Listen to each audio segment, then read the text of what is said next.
دنیا دنیا این صدای شیر دختران غیوره.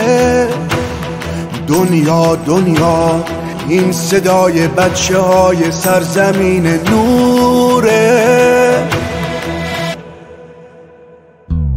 من کاری میکنم بگم حماسه سازم، جز مادر و پدر از همگی نیازم.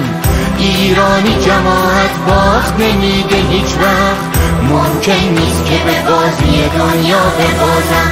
من دختر ایرانم، من دختر ایرانم، من با اصالتم دختر ایرانم، کوه نجابتم دختر ایرانم، دریای عزتم دختر ایرانم،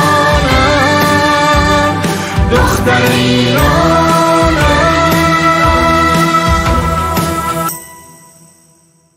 دنیا قشنگ‌تر میشه با لبخندم، محکم گره رو سریمو میبندم.